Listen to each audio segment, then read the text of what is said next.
ओम गम गणपतिये नमः। मैं astronomer vastu consultant जजलक्ष्मी। मेरा व्हाट्सएप नंबर 8639887565 पर है। और यहाँ पर आज मैं आपको नक्षत्र के बारे में जानकारी देना चाहती हूँ। बहुत ही अच्छा लगे आपको तो प्लीज इस वीडियो को पूरा देखिएगा एंड तक। आज आपको इसमें मैं कुछ एक डिफरेंट ही बताने वाली हूँ, आप देखिएगा। अब आइए, सबसे नक्षत्र का मीनिंग क्या है।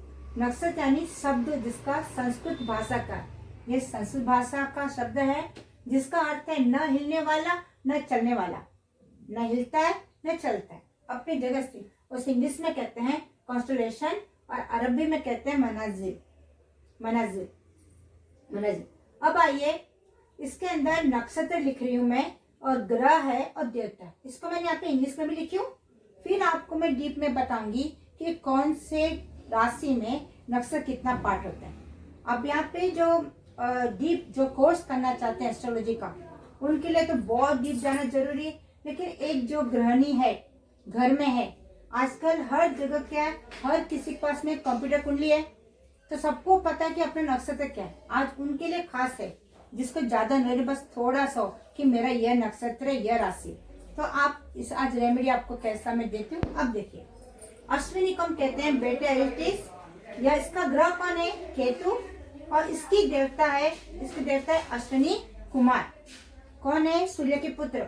भरणी एरिटिस कहते हैं, और इसका कौन है, ग्रह शुक्र है, और इसके देवता कौन है, यम भगवान। कृतिका एटाटोरी, और इसके ग्रह कौन है, सूर्य, और इसके देवता है अग्नि देवता। रोहिणी अल्फाटोरी, इसके चंद्रमा ग्रह है, और इसके देवता कौन है, ब्रह्मा। मृगशिरा लामडा ओरियन, मंगल ग्रह है और चंद्र इसके देवता है।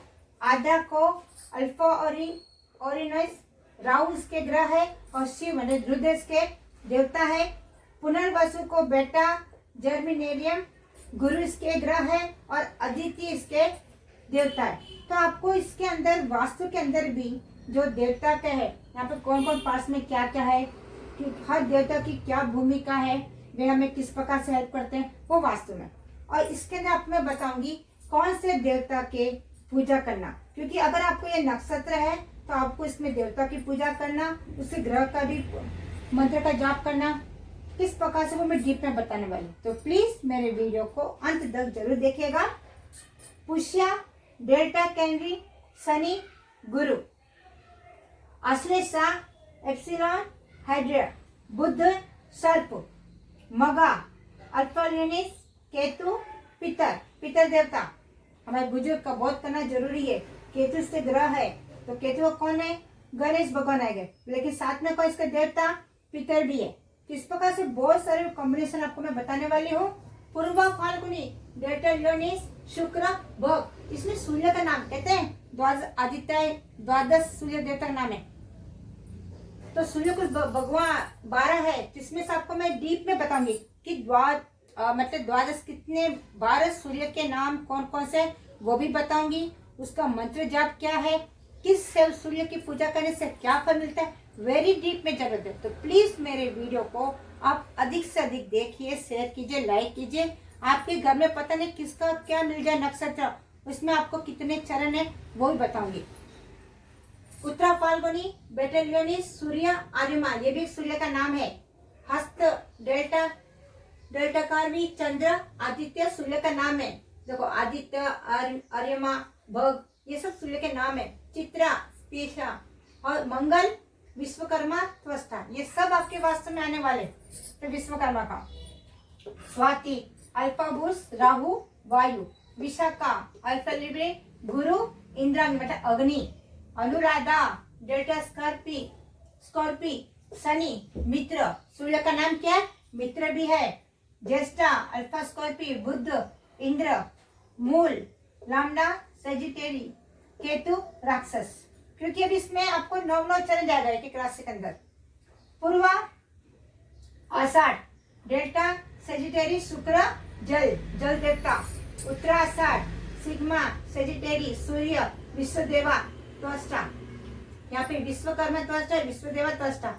इसमें आपको मैं बताने वाली डीप में श्रावण अल्फा इक्विली चंद्रमा विष्णु धनिष्ठा बेटा डेल्फिनी डेल्फिनी मंगल वसु, सदभिसा लामडा, एक्वेरी राहु वरुण, पूर्व भाद्रपद अल्फा पेगेसी गुरु, अजुपाद या अजुचरण,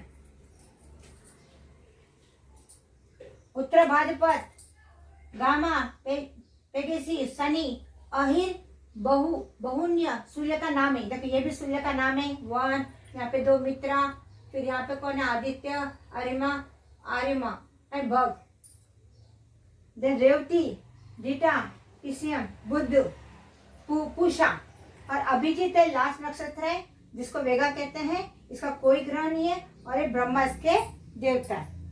अब आइए तो प्लीज मेरे वीडियो को कंटिन्यू देखिए। अब आपको मैं अश्विनी के कितने पद, हर नक्षत्र में कितने होते, 4 चरण होते हैं। पहला पद, दूसरा पद, तीसरा पद, चौथा पद, उसके फिर ग्रह कौन है, उसके देवता कौन है और कौन से मंत्र का जाप करने से आपको अच्छा फल मिलेगा। तो प्लीज मेरे वीडियो का कंटिन्यू देखिए।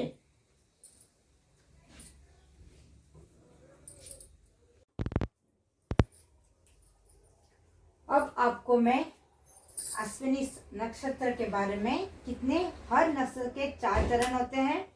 अब आइए, अब जिसका नक्षत्र अश्विनी है इनके अंदर तारों की संख्या कितनी होती, 3 होती है और इसके जो देवता कौन है, अश्विनी कुमार।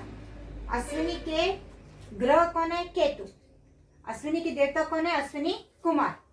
अश्विनी कुमार किनके पुत्र हैं, सूर्य देवता के। तो ये देवताओं के वेद माने जाते हैं, इसलिए जिस किसी का जन्म अश्विनी नक्षत्र में हो तो वो औषधि के अधिकतर वैसे पसंद करते हैं, मतलब औषधि के रूप में जाना, फील्ड में जाना पसंद करते हैं।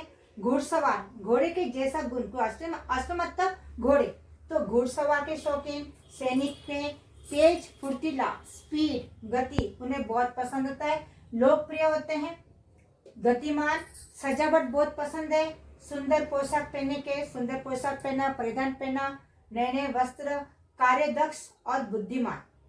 किस प्रकार से ये गुण इनके अंदर पाया जाता है अश्विनी में। अब आइए इनके व्यवसाय क्या होंगे, ये कौन से फील्ड में ज्यादा काम करते हैं। चिकित्सक, सर्जन में, रसायन शास्त्री हो सकते हैं, सेनाओं के अंदर, पुलिस में, खिलाड़ी, क्योंकि अश्विनी घोड़े की तरह रफ्तार, भागना दौड़ना, तो खिलाड़ी, दौड़बाग, लोह, इस्पात, तांबा, रईस, बनिए के लोग इस फील्ड में।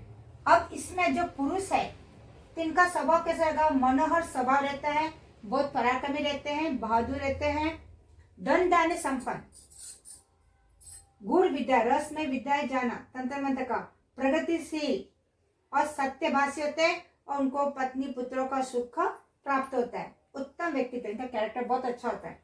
अब इसमें क्या है कि वो इसके ऊपर जो कौन है, मंगल है, केतु, तो इसके ऊपर किसी बुरे ग्रह का प्रभाव कौन सी स्थिति में, मित्र के घर में, शत्रु के घर में है या अस्त, वो भी हमें देखना।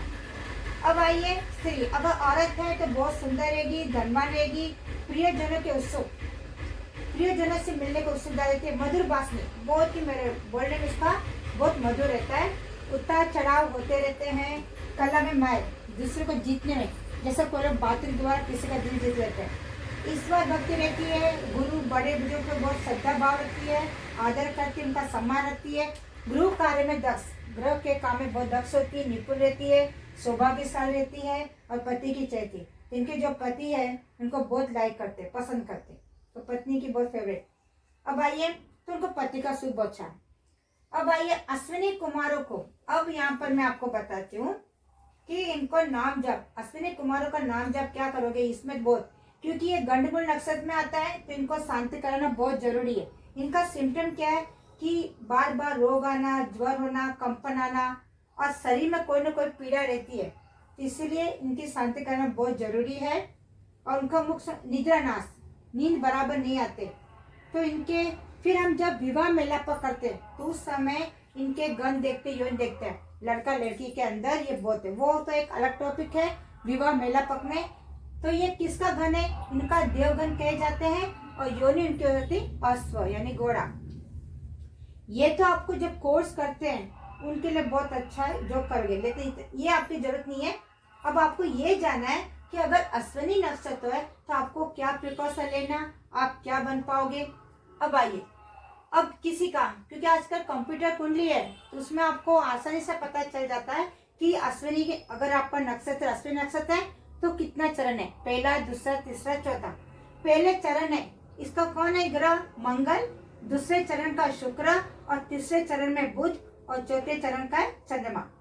कभी चंद्र, क्योंकि हमारी राशि किससे, जिस ग्रह में बैठा हो, जिस नक्षत्र में बैठा वो, जैसा मेरा मघा नक्षत्र, तो उस प्रकार से हम चंद्रमा से पता करते हैं। अब आइए, इसमें स्वग्रह हो जाता है पिता को भाई, फिर उसी प्रकार से और नक्षत्र कौन से, फिर हम डीप में जाएंगे कि हर एक ग्रह कुछ न कुछ नक्षत्र में होते हैं, ये भी हमें पता करना है। ये तो भी आपको बताया, जैसे आपका जन्म नक्षत्र है, अब मैं बात करी जन्म नक्षत्र का बात करी, फिर हर ग्रह का कोई न कोई, जैसा मेरा सूर्य ग्रह दूसरे नक्षत्र में, राहु दूसरे नक्षत्र में, तो हर ग्रह कोई न कोई नक्षत्र में पाया जाता है, वो हम बाद में। अब हम बात करें कि अपना जन्म, जातक या जातिका का जन्म नक्षत्र कौन सा है। अगर फर्स्ट चरण में है तो इसमें पिता को भाई, अगर इस पे दो तरह से देखना है, एक तो जो जातक है जातिका उसकी कुंडली में के द्वारा कि वो प्रथम चरण है, और जो पिता है, क्या पिता की भी कुंडली में आयु का कोई दोष है, मतलब दीर्घायु नहीं बन रहा है, तो वो सब देखना है।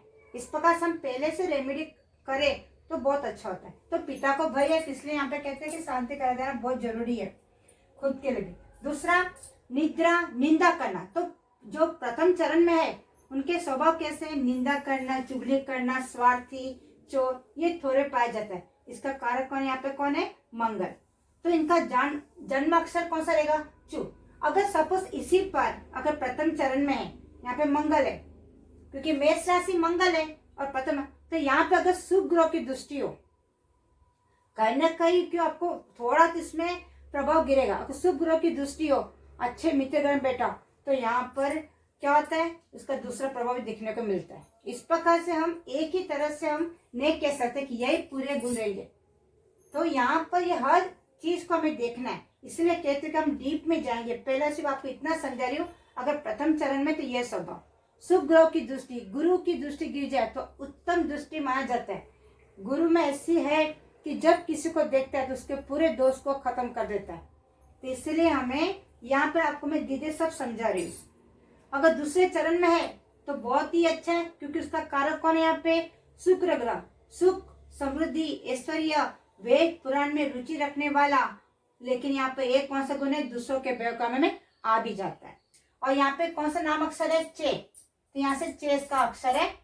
चरण, अगर तीसरा चरण में है तो बहुत ही ऊंचा पद पर है। और ज्योतिष जानकार, क्योंकि बुध, अब आपको मैं ये भी समझा, अब तक मैंने आपको क्या समझाया, 12 भाव, फिर मैं आपको थोड़ा बीच में ये भी डाल रही हूँ कि फिर आपको ग्रह के बारे में समझाऊंगी और राशि के बारे में भी। इसलिए कहते हैं कि सबसे पहले हमें कारकत्व जाना कि कौन सा ग्रह कौन से कारक के लिए है। तो बुध है तो ज्योतिष के लिए, बुध का अगर बुध स्ट्रांग है, अच्छे है मित्र राशि में, तो ज्योतिष के लिए हमें बुध जरूरी है। तो ज्योतिष जानकार कंसल्टेंट कर सकता है, लेकिन यहाँ पे पाइल्स की बीमारी होती है और रोगों पर खर्चा, मतलब इन व्यक्ति को रोगों पर थोड़ा ज्यादा खर्च करना पड़ता है। और उसकी अक्षर कौन सा है, चो।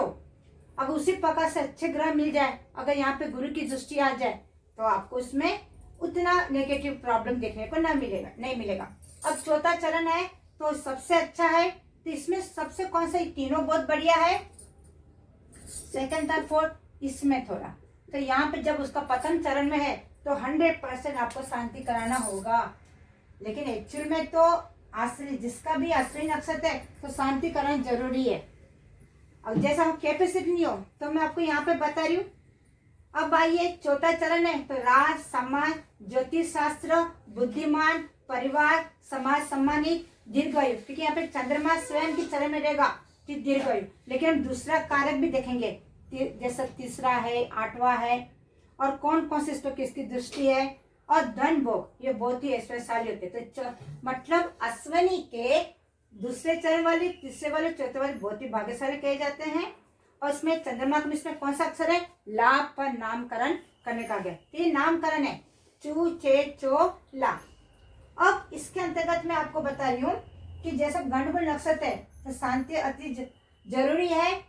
और यहाँ पे कौन है, इसके अंतर्गत अश्विनी वाले को हमेशा ज्वर की प्रॉब्लम, कंपन, उनके शरीर में कोई ना कोई पीड़ा होती हो, जब आपको ये सिम्टम दिखाई दिए, अगर प्रॉब्लम हो, ठीक है, अपन परिस्थिति अच्छी नहीं हो, तो एटलीस्ट हमें क्या करना होगा कि जब किसी में कोई मंदिर में कहीं भी हवन चल रहा हो देता, तो गुड़ या शक्कर वहाँ पे जरूर चढ़ाए, उनको भोग करें। और प्लस यहाँ पे सिंपल मंत्र का मैं जाप दे रही हूँ कि ओम अश्विनी कुमार राम या नमः। अगर ये आपको प्रोसेस नहीं आता है तो प्लीज ओम अश्विनी कुमारो नमः, क्योंकि आप इसका नक्षत्र, जिसका जो नक्षत्र है, जो उसके ग्रह है अधिपति, उसका हमें जाप करना बहुत जरूरी है। तो आपको अच्छे रिजल्ट आने के लिए, आपको हर फील्ड में सक्सेस पाने के लिए जो हमारे नक्षत्र है उसके देवताओं का जाप करना जरूरी है, हमेशा याद करना। अब आइए थोड़ा सा, ये तो मैंने आज आपको किसका बताया, मैं सिर्फ आज आपको मैंने अश्विनी का बताया, अश्विनी नक्षत्र के बारे में बताया, जिसमें 4 चरण होते हैं। और प्लस ये मेष राशि के अंदर, क्योंकि एक राशि में 9 चरण होते हैं, और ये अश्विनी का मैंने कंप्लीट कर दी। अब नेक्स्ट वीडियो में आपको मैं भरनी के बारे में बताऊंगी। अब आइए इसके साथ में प्लस कर रही हूँ कि जो जातक जाति का जो व्यक्ति रविवार के दिन पैदा होते हैं, तो उन लोगों को सूर्य नमस्कार, सूर्य देवता की आराधना जरूर करना चाहिए, जिससे हमें बल मिले, हम अपने हर फील्ड में सफलता प्राप्त कर सके। और यहाँ पे सूर्य अग्नि, तो उनका क्या रहेगा, पित्त उनको ज्यादा होता है। और पुरुष है, अगर किसी का पुरुष का जन्म हो रविवार के दिन, तो अधिक पित्त होने का संभावना है। चाहे जाति का भी हो तो भी पित्त रहता है, लेकिन पुरुष को अधिक। परम चतुर होते हैं, उग्र, क्योंकि सूर्य का गुण मिलेगा, उग्र, तेज वाले, दानी भी रहते हैं, महा उत्साह रहते हैं, हर काम को बहुत एक्टिव से करते हैं। तो इन व्यक्ति को, इन जातिका को कंपल्सरी ओम सूर्याय नमः, सुबह आपको सूर्य देवता को जल चढ़ाना है तांबे के लोटे में। उसमें आप थोड़ा सा चावल, गुड़, कुमकुम ये डाल के आप जल अर्पण करें। और देखिए, जहां तक हो, जब हम सूर्य देवता को जल करते हैं, जल चढ़ाते हैं, तो उस समय उसका पानी कभी भी जमीन के नीचे न गिरना। उससे अच्छा हम यहाँ पे करके उस जल को पूरा जाप करके ओम सूर्याय नमः करके 11 टाइम्स 21 टाइम्स करके एक अच्छा 12 के आदित्य कितने थे, 12 होते हैं, करते समय होने के बाद मंत्र जाप करने के बाद आप उस पानी को सीधे पेड़ पौधे में डाल दीजिए। अब आइए उसमें आज और एक मैं आपको बता रही हूँ कि कुछ ऐसे नक्षत्र हैं जिन वस्तुओं का हमें खरीदना शुभ है, अति शुभ है। जैसा कोई वस्तु हम किस दिन खरीद लेते हैं, आचरण, और जब हम पर्टिकुलर नक्षत्र खरीदते हैं वस्तु, तो हमारे पास उस वस्तु बहुत आती है। और किस दिन हम कुछ ऐसे नक्षत्र आते हैं जिसमें खरीदने से हम दोबारा वो वस्तु जल्दी नहीं खरीद पाते या नुकसान हो जाता है। अब आइए रेवती, सदभिता, अश्विनी, स्वाति, श्रवण, चित्रा, इन नक्षत्रों में वस्तुओं को खरीदना बहुत अति शुभ होता है। अब आपको मैं ये बताऊंगी नेक्स्ट वीडियो में कि कौन सी वस्तु कौन से नक्षत्रों में खरीदना चाहिए। अगर ज्यादा नहीं है तो इतना नॉलेज है, ओके। आज का रेमेडी देती हूँ कि जब हम सुबह उठे तो सबसे पहला, आप चाहे पलंग पर सोए हो, जमीन पर सोए, तो अपने इष्ट देवता को, कुल देवताओं का नाम स्मरण करना, सीधा हमारे पैर जमीन पर टच नहीं होना। ऐसा करने से आपका पूरा दिन अच्छा बीतता और आपको उस रोज आपका मन बहुत संतुष्ट रहता है, कामयाबी मिलती है। तो इस प्रकार से हमें हर किसी व्यक्ति को अपने इष्ट देवता, कुल देवता का स्मरण करना। तो हो गया। तो प्लीज कैसा लगा मेरे वीडियो कमेंट कीजिए, क्योंकि ये तो बहुत छोटा सा है, अभी तो मुझे बहुत कुछ सिखाना बाकी है। तो सब्सक्राइब कीजिए। फिर आपको मैं कल एक नए वीडियो के साथ में, तो कल मैं सिखाने वाली हूँ भरनी। कल का मेरा टॉपिक रहेगा भरनी नक्षत्र में उसके कौन है, प्रथम, द्वितीय, प्रथम चरण, तृतीय चरण, चौथे चरण में क्या क्या फल रहेंगे, आपको क्या मिलने वाला है। ओके, नमस्ते।